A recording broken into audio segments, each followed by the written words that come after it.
भगवते गुरु गोरक्षनाथाय नमः।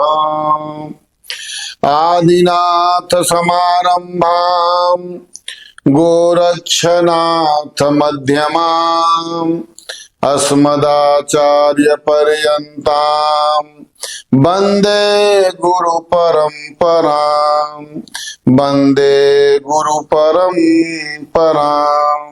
आज बहुत ही हर्ष का विषय है कि सनातन धर्म के विषय में, व्रत एवं त्योहारों के विषय में लोक दर्पण नामक इस संस्थान ने हमारे सनातन धर्म के विषयों में अपना अभिरुचि दिखाया है और हमारे ज्ञान विज्ञान सनातन वैदिक परंपरा को आगे बढ़ाने में अपनी योगदान दिया है। तो मैं श्री गोरक्षनाथ संस्कृत विद्यापीठ गोरखनाथ मंदिर गोरखपुर से डॉक्टर रोहित कुमार मिश्र, साहित्य विभाग के अध्यक्ष, मैं आप सभी लोक दर्पण बंधुओं को हृदय से साधुवाद देता हूँ। आप लोगों के प्रति मैं अपनी भगवान से प्रार्थना करता हूँ, इसी तरह से सनातन धर्म की आप लोग सेवा करते रहें और इसी तरह से सतमार्ग का, सतधर्म का विकास एवं समाज में इसका प्रसार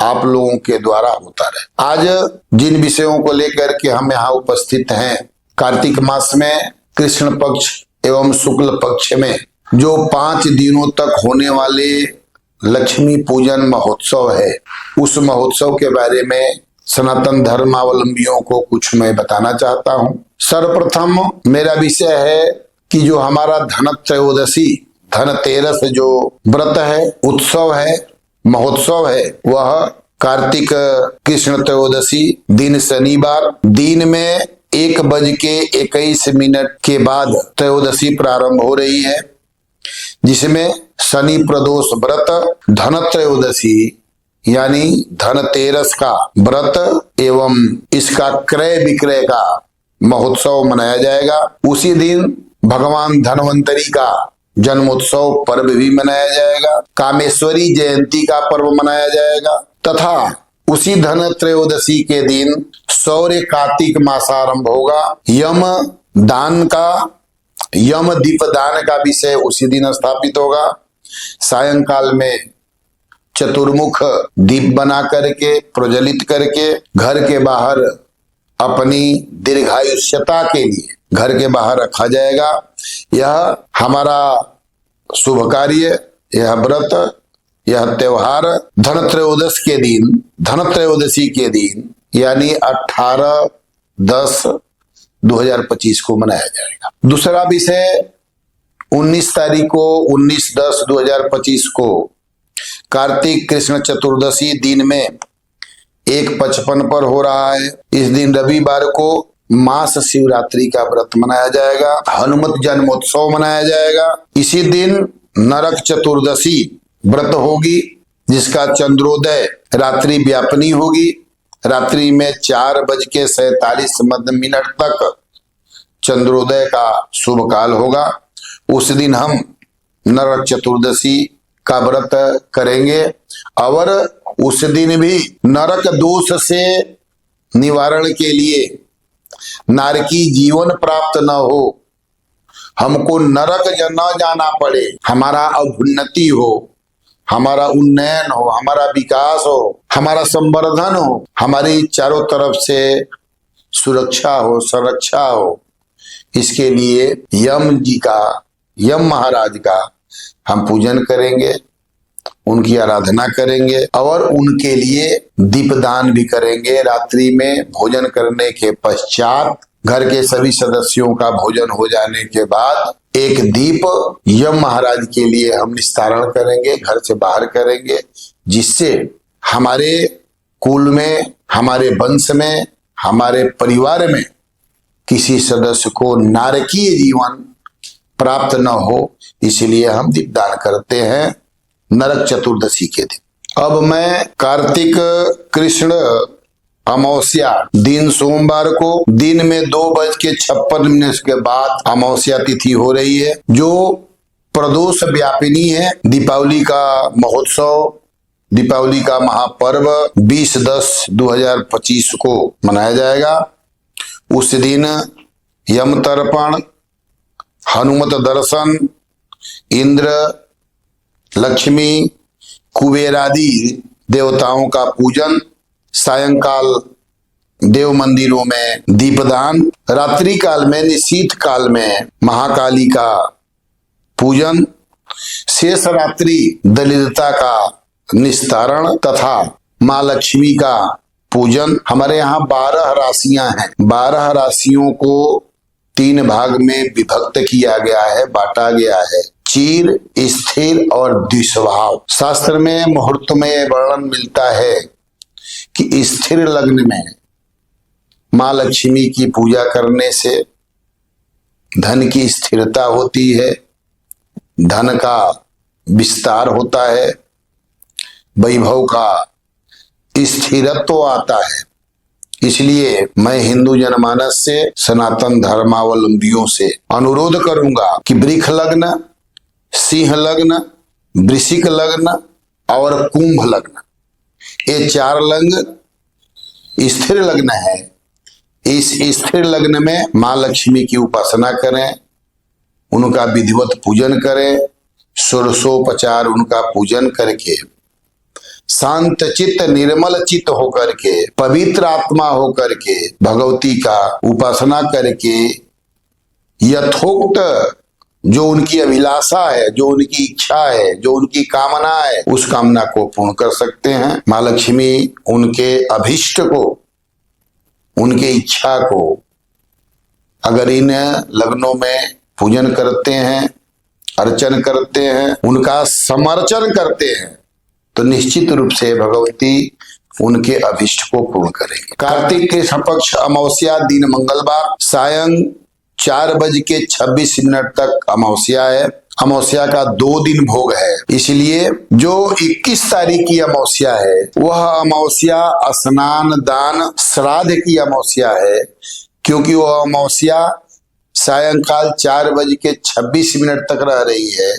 इसलिए श्राद्ध का कार्य, स्नान का कार्य और दान का कार्य 21 तारीख को हम पूर्ण करेंगे, 21 तारीख को हम संपन्न करेंगे। 21 तारीख को जैन धर्मावलंबी सज्जनों के लिए महावीर निर्माण दिवस है। भौमावती अमावस्या है उस दिन। भौमावती अमावस्या के दिन जो गंगा स्नान करता है उसको हजारों सूर्य ग्रहण का जो स्नान का फल है वह भौमावती अमावस्या के दिन गंगा, सरजू आदि पवित्र जो हमारे नदियां हैं उन नदियों में स्नान करने से वह पुण्य प्राप्त होता है। वह महत्व इस तरह से शास्त्रों में बताया गया। कार्तिक शुक्ल पक्ष प्रतिपदा दिन बुधवार 22/10/2025 को काशी से अन्यत्र यानी काशी को छोड़ करके संपूर्ण भारत में गोवर्धन पूजा अन्नकूट का महोत्सव मनाया जाएगा। उस दिन अन्नकूट का पर्व होगा, गोवर्धन की पूजा होगी और उस दिन से हमारे सनातन धर्म के संपूर्ण शुभ कर्म, उपनयन, विवाह, मुंडन आदि जो भी हमारे शुभ कार्य हैं प्रारंभ हो जाएंगे। यह पर्व 22/10/2025 को है। 23/10/2025 को कार्तिक शुक्ल पक्ष द्वितीया है, दिन गुरुवार है। उस दिन काशी में गोवर्धन पूजा होगा और उस दिन यम द्वितीया का पर्व होगा। भातृ द्वितीया होगा, बहन के यहाँ भाई का गमन होगा, बहन से आशीर्वाद प्राप्त करेगा भातृ भाई। और उसी दिन चित्रगुप्त वंश के जो हमारे श्रीवास्तव कुल के लोग हैं वह चित्रगुप्त पूजा करेंगे, कलम एवं दवात की पूजा करेंगे। उस दिन उन लोगों के द्वारा लेखन कार्य नहीं होता है, केवल लेखनी और मसी का पूजन होता है। वह कार्य 23/10/2025 को संपन्न होगा। इस तरह से धन त्रयोदशी से लेकर द्वितीया यम द्वितीया तक, भातृ द्वितीया तक यह 5 दिन का महोत्सव, लक्ष्मी उत्सव होता है। इस वर्ष एक तिथि यानी अमावस्या 2 दिन पड़ जाने के कारण यह पंच दिवस न होकर के 6 दिन का ये महापर्व हो गया है। इस तरह से धनत्रयोदशी से यम द्वितीया तक यह पर्व 6 दिनों में मनाया जाएगा। 6 दिनों में यह हमारा पर्व संपन्न होगा। अब इस धनत्रयोदशी से लेकर के दीपावली तक होने वाले हमारे कार्यक्रमों में, व्रतों में, त्योहारों में कुछ श्रोताओं का प्रश्न उत्पन्न होता है कि कब करें, कैसे करें, करें न करें। इस विषय में कुछ प्रश्न हमारे सामने आए हैं। उन प्रश्नों को मैं निस्तारण करना चाहता हूं, उसके बारे में सावधान करना चाहता हूं। इस वर्ष जो धनत्रयोदशी है, धनतेरस है, वह शनिवार के दिन ही पड़ रहा है। विगत 2022 में भी यह धनतेरस जो व्रत है वह शनिवार के दिन ही पड़ा था। क्रय करने वाले, खरीदने वाले ग्राहक से और हिंदू जनमानस से अपील करूंगा, अनुरोध करूंगा, चूंकि शनिवार है, शनिवार को काला वस्तु कोई भी न खरीदे। जो लौह से, लोहा से बने हुए वस्तु हैं, सामग्री हैं, उनको भी खरीदने से बचें, क्योंकि शनिवार है। शनिवार के दिन यह खरीदने से, शनिवार के मालिक भगवान शनि हैं, इसलिए अनावश्यक लौह से संबंधित कोई भी वस्तु खरीदने से परहेज करें। उस दिन झूठा किसी को आश्वासन न दें, झूठ न बोलें, आलस्य न रखें, किसी तरह के वाद विवाद में न पड़े, क्योंकि वाद विवाद में पड़ने से उनकी हानि हो सकती है, उनको कष्ट हो सकता है। उस दिन तुलसी का पान करना, ग्रहण करना, जप करना, पाठ करना, उपवास रखना, ये श्रेयस होकर होगा। धनतेरस के दिन, शनिवार के दिन किसी को उधार कदापि न दें। कर्ज देना या कर्ज लेना, वाद विवाद करना, इन विषयों से दूर रखें, क्योंकि इस बार का जो शनि धनतेरस है वह किसी भी तरह से इस लोहे से बने हुए वस्तु को खरीदने से अथवा कृष्ण वर्ण का, काले वर्ण का कोई भी विषय का उपयोग करने से, आदान प्रदान करने से, खरीदने से उनके लिए कष्ट उत्पन्न दे सकता है, कष्टकारी हो सकता है। इसलिए इससे बचें। विशेष परिस्थिति में अगर उनको क्रय करना ही है, लेना ही है, खरीदना ही है, तो रविवार के दिन भी प्रदोष मिल रहा है, त्रयोदशी मिल रही है, तो प्रातः काल में स्थिर लग्न में जाकर के वह क्रय कर सकते हैं, खरीद सकते हैं, लेकिन शनिवार के दिन खरीदने से बचें। दूसरा विषय कि यदि शनिवार के दिन वह कुछ भी नहीं कर सकते हैं, व्रत नहीं रह सकते हैं, जप नहीं कर सकते हैं, तो कम से कम भगवान शनि का स्मरण करें। ओम सम शनिश्चराय नमः, इस मंत्र का जप करें, शुद्ध चित्त रहें, और कोई भी वस्तु, कोई भी सामग्री जो अधपका हो, पूर्ण रूप से पका न हो, सिद्ध न हो, उसको ग्रहण न करें, उसको न लें, उसका पान न करें, उसको खाएं ना। देखिए, शनिवार के दिन धनत्रयोदशी है, इसलिए लोहे का सामान कोई भी न खरीदें। सोना चांदी जो हमारे वस्तु है उसका खरीदारी करें, उसको खरीदें, लक्ष्मी की कृपा होगी। धनतेरस के दिन आपको सोना चांदी का जो बहुरत्न है उसको खरीदारी करें, उसको अपने पास खरीद करके लावें, और नया पात्र, तांबा हुआ, पीतल हुआ, इसके पात्र भी खरीद सकते हैं, इससे भी आपको लाभ होगा। और कौड़ी खरीद लेंगे तो और आपको श्रेयस्कर होगा, लाभ होगा। देखिए, शास्त्र की ऐसी व्यवस्था है, शास्त्र ऐसा कहता है कि शनिवार को सोना खरीदना उचित नहीं है, इसलिए शनिवार को सोना नहीं खरीदा जाता है, नहीं खरीदनी चाहिए। कुबेर को प्रसन्न करने के लिए यक्षाय कुबेराय वैष्णवाय धन धान्य अधिपतये धन धान्य समृद्धि में देही दापय दापय स्वाहा इस मंत्र का जप करने से कुबेर प्रसन्न होते हैं। ये काले तिल का दीपक जलाना, तिल के तेल का दीपक जलाना श्रेयस्कर है, उत्तम है, उसको करना चाहिए। धनतेरस पर बर्तन खरीदने का विशेष महत्व, स्थिर लग्न हो, शुभ नक्षत्र हो, इसमें खरीदारी किया जाए तो उचित होगा। उत्तर दिशा कुबेर का स्थान होता है, इसलिए उत्तर दिशा में दीपक जलाने से लाभ मिलता है, सब कुछ सुरक्षित रहता है। उधार देना, कर्ज देना, ये दोनों लक्ष्मी जी को रोक देता है, इसलिए उधार नहीं देना चाहिए। धन त्रयोदशी के दिन उधार देना, कर्ज देना, यह सबसे बड़ा भूल है। उस दिन न कर्ज देना चाहिए न उधार देना चाहिए। धनतेरस को उधार और कर्ज देते हैं तो आपकी हानि हो सकती है।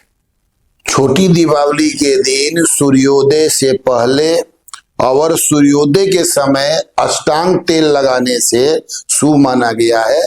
छोटी दिवाली के दिन ऐसा किया जाता है तो आरोग्यता प्राप्त होती है। नरक चतुर्दशी के दिन घर के बाहर दीपक जलाने से नकारात्मक शक्तियां दूर होती हैं और नरक जाने से व्यक्ति बच जाता है, इसलिए नरक चतुर्दशी के दिन बाहर दीप जलाया जाता है।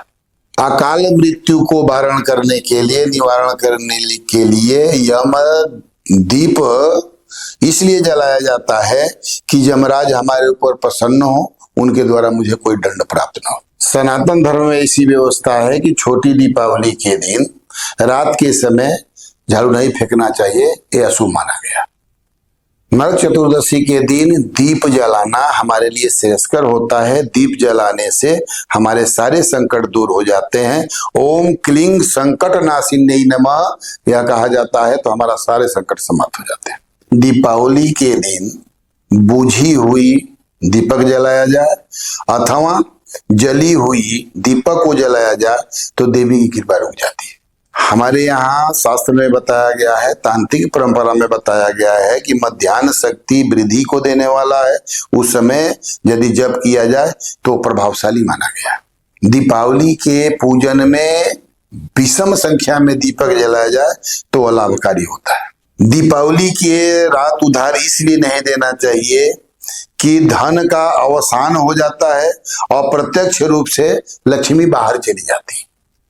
सनातन परंपरा के अनुसार लाल रंग का, गहरा रंग का, सुनहरा रंग का, पीले रंग का वस्त्र पहनने से हमारी लक्ष्मी प्रसन्न होती है। तिलक को हमारे यहाँ शुभ माना गया है, इसलिए भैया दूज के दिन तिलक भाई के माथे पर लगाने से सकारात्मक ऊर्जा की प्राप्ति होती है, इसलिए तिलक लगाया जाता है। हमारी सनातन धर्म की यह परंपरा है कि दान देने से, विशेषकर भोजन, वस्त्र, चावल आदि दान देने से पुण्य की प्राप्ति होती है, घर में समृद्धि आती है, इसलिए दान दिया जाता है।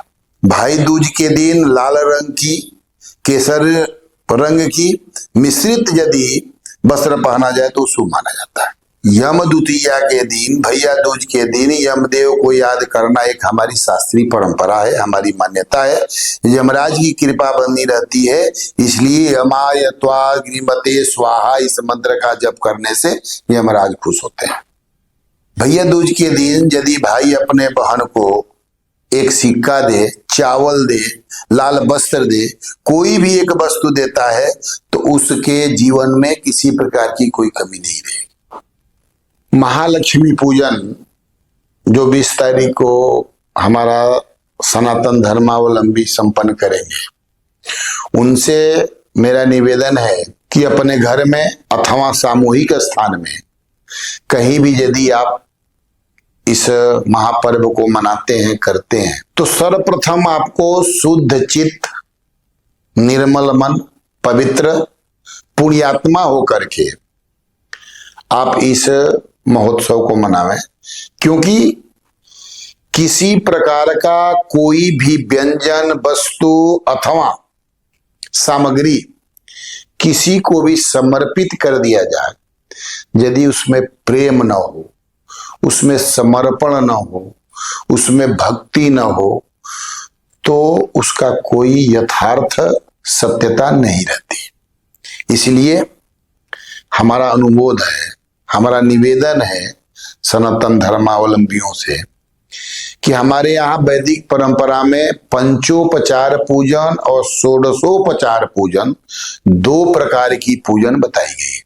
पंचोपचार पूजन में ये सामान्य प्रक्रिया है, जल है, धूप है, दीप है, नैवेद्य है, पुष्प है, ये पंचोपचार पूजन है।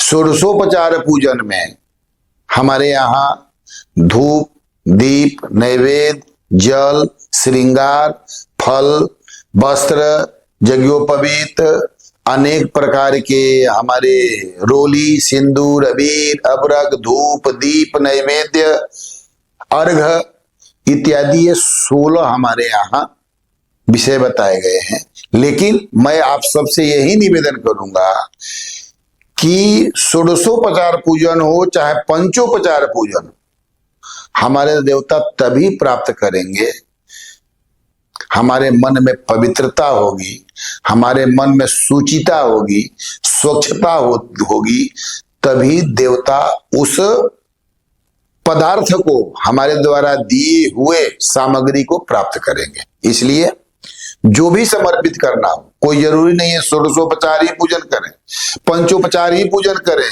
कुछ भी नहीं है, अपने को भगवान के प्रति समर्पित कर दे, भगवती के प्रति समर्पित कर दे, निश्चित रूप से आपको फल प्राप्त होगा। लेकिन मन पवित्र होना चाहिए, तन पवित्र होना चाहिए, सुचिता होना चाहिए, तो निश्चित रूप से हमारा यह पर्व सनातन धर्मावलंबियों के लिए श्रेयस्कर होगा, उनका विकास होगा, सनातन का विकास होगा, सबका विकास होगा, भारत अखंड होगा, समृद्धशाली होगा। इसलिए इन्हीं निवेदन के साथ आप सबसे यही निवेदन करेंगे कि मन को पवित्र करके भगवती का आप पूजन करें, अर्चन करें, हमारा कल्याण होगा, सबका कल्याण।